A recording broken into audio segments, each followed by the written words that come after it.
know Black history? Like, do you know Black history? Because if you did, you would know it's the foundations of all people of color in this country. Let's get into it. So from 1526 to 1865, the foundations of this country consisted of indigenous genocide and legalized human trafficking of African and indigenous people. Now from 1865, after stopping human trafficking, not because it was just the morally and spiritually right thing to do, but just to undermine the southern colonizers for breaking their deal with the northern ones after all the unpaid torturous labor got to their ass.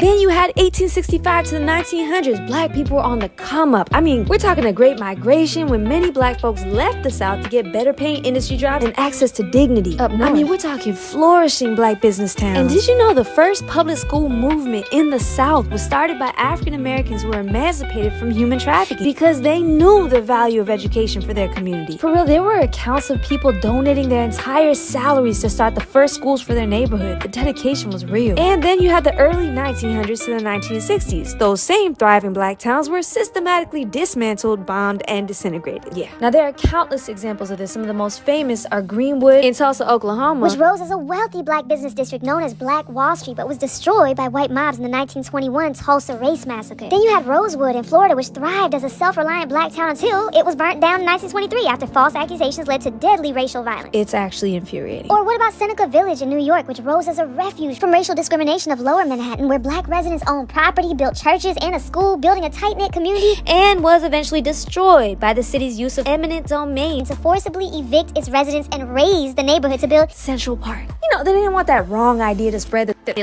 actually wanted black people to thrive or something. This was especially evident with the rise of lynchings following emancipation. Now that's death by hanging done by mobs of angry white people, which skyrocketed after rich white folks didn't have to pay to kidnap white people anymore. This is the landscape unsuspecting immigrants would have come to, but tracking with racism, we had the Immigration Act of 1924 severely restricted immigration from non-European countries, effectively banning most people of color from entering the U.S. until the Immigration and Nationality Act of 1965 lifted those race-based quotas. Oh yeah, and poor whites too. It's almost as if this country was founded on murder, lies, and racism. And remember, many black leaders spoke out against these continued racist policies, along with the injustices happening in their communities. So, after 1965, as some immigrant groups started being allowed in the country, working to survive with their own families, the